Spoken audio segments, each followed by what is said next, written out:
let's mosey on down to you still being a little bit involved in creating music. COVID came around. Yeti Ward started a relief fund for roadies. How did you get involved with now all of a sudden collaborating with your ex-partner in crime for Slaves on Dope, Kevin, and playing with Mastodon, and like how does that even start? So Bill from Mastodon, Bill Kelleher, the guitar player from Mastodon, and I have been friends for probably 12 or 13 years. He's a really good friend of mine. And he was doing all these really cool covers during quarantine. And he did a Rush cover. And we had this love of Rush together. So he played me his Rush cover that he'd done. And I was like, this is amazing. And then he said the magic words, if you ever want to do one, let me know. Right. And that was it. I was off to the races. So I went to Kevin. I go, do you want to do one? He said, yeah. Which song should we do? Let's do We Care a Lot, Faith No More. So I went back to Bill. What do you think We Care a Lot by Faith No More? He goes, that's a pretty good idea. So Kev's like, we should ask if we can get the bass player from Anthrax. And I went to Bill. I go, do you think we could get Frank Bello? He goes, I know Frank. And that was it. Done. Called Frank. Sure. And then it was just dominoes. Like boom, boom, boom, boom, boom. So on that first one, we had everybody. And then we had this cover. It was so good. And we're like, well, what are we going to do? Like, what's the cause? Like, and that's when Bill's tour manager, a guy named Tim Moss, who manages Faith No More, I was put in touch with him, and I called him up, and I mean, he's mad. My favorite band in the world is Faith No More. And I was talking to their manager, and he's like, hey, yeah, I got this buddy of mine, Yeti, and he's, he used to be Taylor Hawkins' drum tech. He's out of work right now, but he started this thing called Roadie Relief, partnered with them. That was it. And it was because of Tim that we got Bill Gould to do that little thing at the end of the cover. And then next thing we know, we're doing a cover with the rhythm section from Faith No More, doing She Watched Channel Zero, Public Enemy. It was fucking crazy. Yeah. And Kevin produced everything. Yeah. Recorded, he was the guy that had to get all the recordings and make them sound seamless. Right. The logistics of everything. Oh, he went through everything. But he just yeah. ate it up. Like he loves that shit. Yeah. He would, bitch and he about did a it. great job because it sounded great. Job. The sound record, just the recordings, the audio recordings sound everything great. was like great. And then my friend Ryan, who I do my podcast with, assembled all the videos, and it was like magic, man. And those 4 that we did were so much fun, and I got to create with some of my favorite musicians in the world. And what's been great is that now that everything's back to normal, I've been able to slowly meet all the people that have been a part of it, like Richard Patrick. I met Richard from Filter the other day. I met Louise Post. I've met all these people that were part of Kings of Quarantine. And that's my goal, is that every musician that was a part of one of these covers, I get to meet them at one point, which is kind of cool. So now, just a little bit prior to that, you had some collaborations with some very, very well-known hip-hop, I should say, icons. So Daryl McDaniels, Run DMC, and then all of a sudden I see you like collaborating with Chuck D from Public Enemy. Yeah. How in the hell did that happen?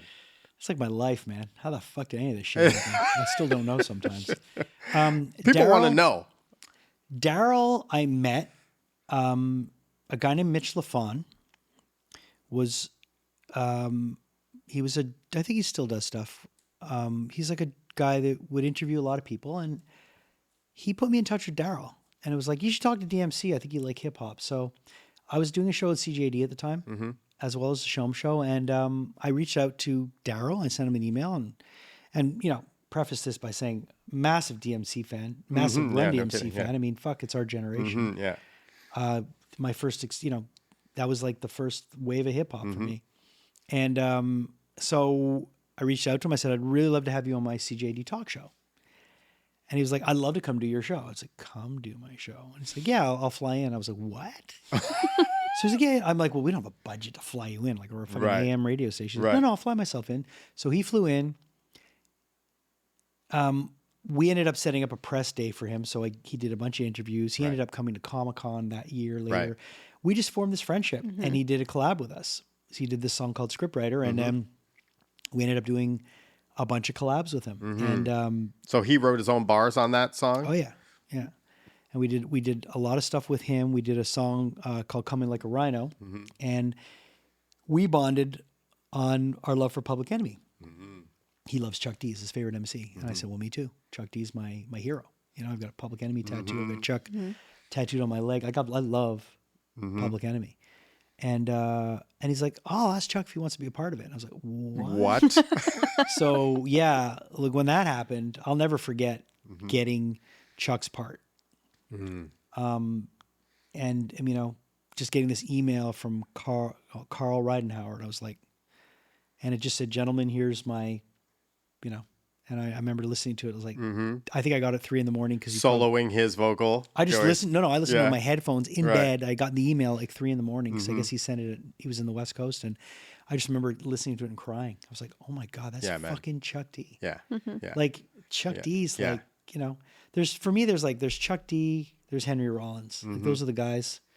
They're like my North Stars when it comes to like musicians that also had their heads on straight. Right. Like they weren't just musicians. They were spokesmen on how you could live your life. They were just, there was a lot more to them than just music. Sure. Especially Chuck. Yeah. So and then getting to meet him, spending some time with him on the Prophets of Rage show, shows, and going to some of those shows and having like going to catering with him. Like, I might never see Chuck again, but that doesn't matter. It's just, but I've shared a moment with him, and we've created something together. And that's what I love about Daryl. Like, I was at Ottawa Comic-Con a couple of weeks ago, and there's this really cool artist named Beto.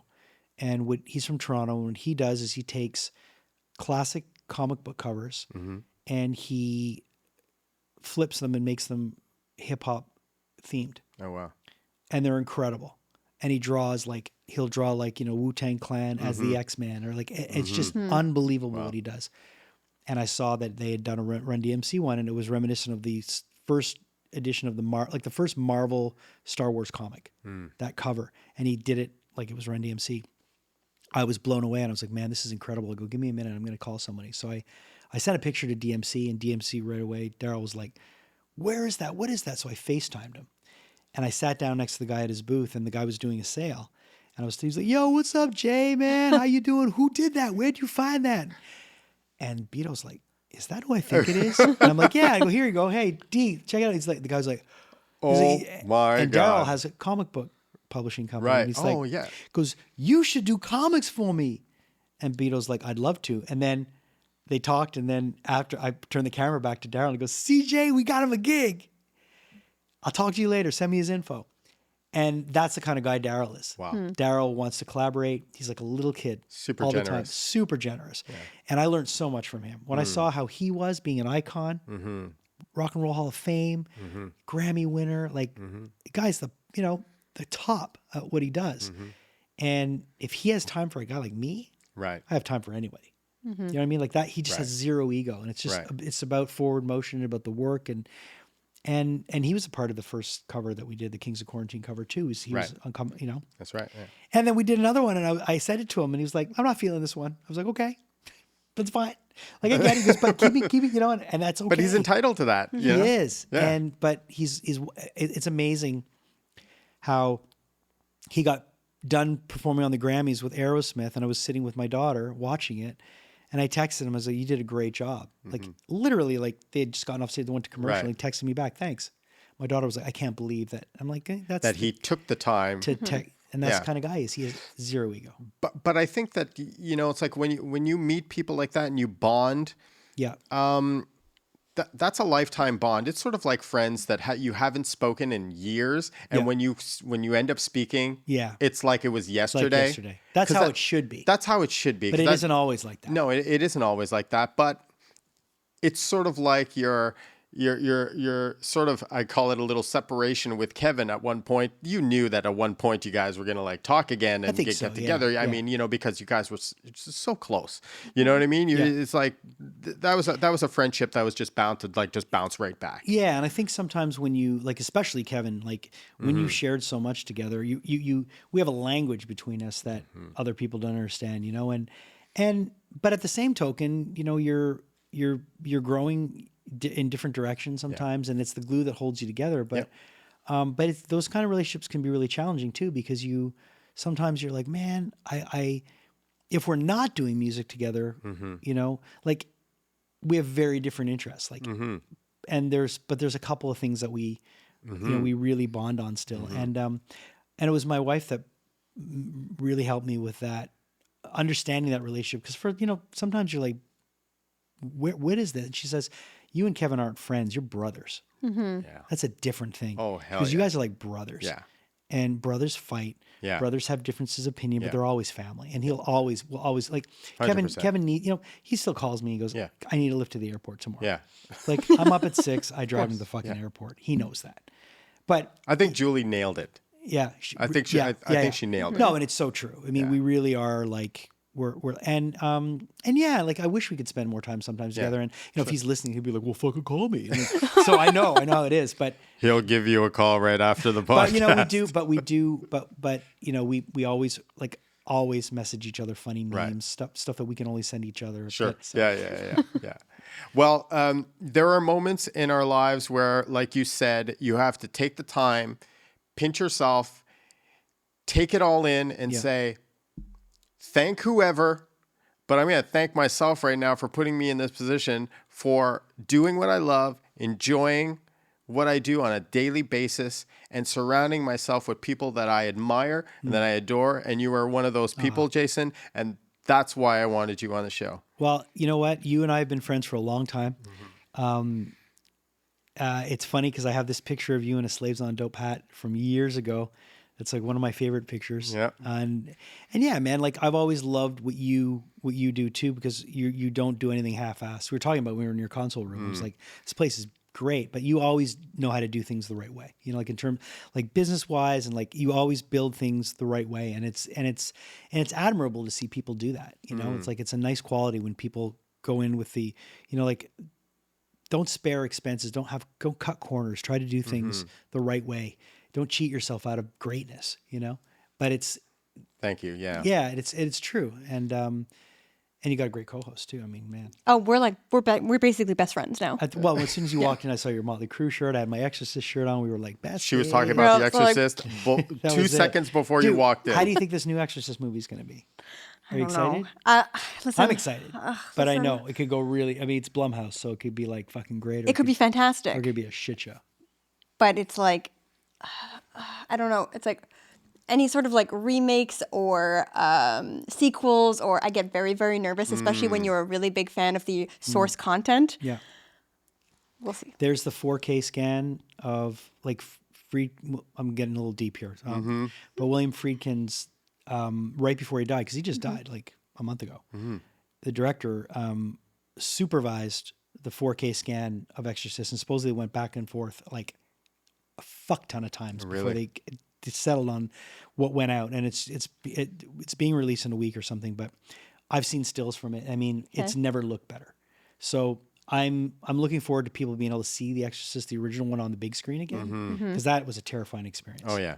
And I wasn't allowed to watch that till I was like in my teens. I think. I don't know, guys. I saw it like on like some sort of TV channel as a kid, and something's wrong with me, because I went, "What's that?" This is amazing. Yeah, no, it's great. It's still terrifying, but I have high hopes for the new one. I'm that guy. Like I don't tear things apart when I ask to critique something. I just go. I walk in. I'm like, I want to be the biggest fan of this. Let's go. Right. So now I have high hopes for you, my friend. So where can people hear you? I believe that you can still see Jason on the Rockman Power Hour. Rockman Power Hour, best place. That's the best place. Every week, new episodes. You can follow me on social media at The Real Jason Rockman on. So YouTube, or you can stream also on Spotify, I believe. On all the wherever your audio podcasts are. We're there, and of course Comic-Cons. Still. Right. Montreal, Ottawa, Winnipeg, Quebec. Are you going to MiniCon? Minicon, yeah, the one we do that show Okay. here too. So yeah, yeah, and all these other little fun things. And who knows? I mean, as you know, my time's been freed up. So like now it's just on to the next adventure. So we shall see. We wish you well, my friend. Thank you. And I have no worries about you. Oh, thanks. Whatsoever. Good. I'll tell that to my inner child. Thank you, Jason, for Thank you. joining us. Thanks, guys. Appreciate it. We'll see you next time on Basement TV. Whoosh.